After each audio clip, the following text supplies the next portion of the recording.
Bienvenue sur le Mistral Social Club. Aujourd'hui, une nouvelle chronique de Sabine, notre rendez-vous littéraire bimensuel. Bonjour Sabine. Bonjour Antoine. En cette période de confinement, quel livre avez-vous lu ? Eh bien, j'ai dévoré en l'espace de quelques heures le dernier roman de Mathieu Ménégo, dont le titre est « Disparaître ». C'est un polar ? Oui Antoine, c'est un polar. Le roman commence par la chute mortelle d'une jeune femme à Paris. Puis dans le sud de la France, on retrouve un homme noyé sur une plage. Impossible de l'identifier. Le capitaine Grondin va mener une enquête sans relâche afin de découvrir le lien qui unit ces deux affaires. Donc ce n'est pas franchement une histoire d'amour. Détrompez-vous Antoine, car le lecteur va découvrir au fil des pages les raisons qui peuvent pousser un homme ou une femme à vouloir disparaître. Et d'amour, il en est question. Le livre est paru en janvier aux éditions Grasset. Il est disponible en papier et en numérique. Sabine, vous avez interrogé un auteur cette semaine. Tout à fait. Anthony Lucchini s'est prêté à nos questions à l'occasion de la sortie de son nouveau roman. Bonjour Anthony. Bonjour Sabine. Vous êtes l'auteur d'une trilogie qui s'intitule Les Nocturnes. Vous pouvez nous en parler ? Bien sûr, avec plaisir. Les Nocturnes sont une trilogie onirique qui concerne un adolescent salonné qui s'appelle Rémi et qui a la particularité de se souvenir particulièrement bien de ses rêves au point qu'il décide un jour de les retranscrire dans un carnet un petit peu particulier.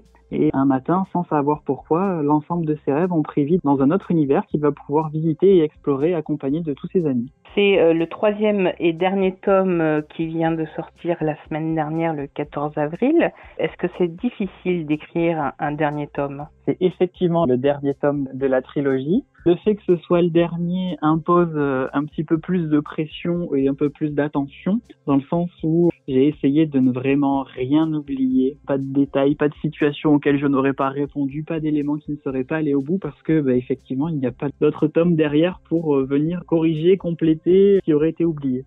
Comment est-ce possible de se procurer votre livre en cette période de confinement ? Nous avons la chance actuellement d'avoir à Salon-de-Provence une librairie qui propose un service Drive, donc la librairie Interlude. Il est donc possible de se procurer l'exemplaire des Nocturnes. Il y a toutes les solutions en commande à distance habituelles sur les plateformes classiques. Et vous pouvez également télécharger la version e-book, donc la version numérique, sur le site internet de mon éditeur Beta Publisher. Anthony, vous avez des projets ? Effectivement, toujours quelques idées d'avance en écriture, des projets qui étaient un petit peu mis de côté pendant l'achèvement des Nocturnes. Ce sera une surprise pour les mois à venir. L'annulation de l'ensemble des salons, étant donné la situation sanitaire du pays, va permettre de laisser davantage de temps pour se consacrer à ces autres projets. Merci beaucoup Anthony. Merci beaucoup Sabine, à très bientôt. Nouvelle rubrique dans cette chronique, les pépites de la libraire. Marianne, de la librairie Le Grenier d'Abondance, nous confie l'actualité du moment. Bonjour Marianne. Bonjour Sabine, bonjour à tous. La librairie est fermée, comme vous le savez tous, depuis le 16 mars. Nous espérons réouvrir bientôt le 11 mai, comme prévu. Nous avons vraiment hâte, même si pour le moment nous sommes dans le flou total. Pour les nouveautés, surtout apparaître sur les programmations des éditeurs. Vont-ils sortir, par exemple, le dernier Dicker au mois de juin ? C'est la grande question. Bref, en attendant d'en savoir plus, je vais vous présenter le dernier roman de Leila Slimani, l'édition Gallimard, Le pays des autres. Ça se passe au Maroc, au lendemain de la Deuxième Guerre mondiale, à Meknès. Et on va suivre Mathilde, une jeune alsacienne qui s'éprend de Amine, un Marocain qui était combattant dans l'armée française. Mathilde va découvrir la vie au Maroc, le pays des hommes. On va suivre la montée des tensions également politiques.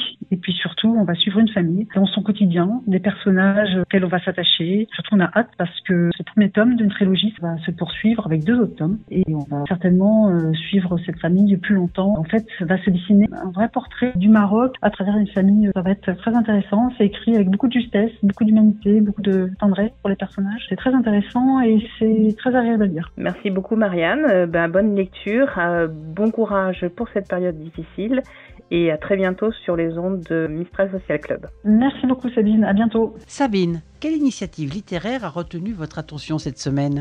Des mots par la fenêtre est un recueil de nouvelles solidaires regroupant 64 textes totalement inédits de 64 auteurs issus de toutes les maisons du groupe Editis. L'ouvrage est 100% numérique, disponible sur toutes les plateformes de téléchargement pour 4,99 €. À noter que l'intégralité des recettes sera reversée à la Fondation Hôpitaux de Paris, Hôpitaux de France. C'est tout pour aujourd'hui. On se retrouve dans 2 semaines pour une nouvelle chronique de Sabine que vous pouvez aussi retrouver sur son blog mabibliothèquebleu.com ainsi que sur le réseau de radio Fréquence Mistral. Toute l'équipe de Mistral Social Club vous souhaite une heureuse et bonne journée.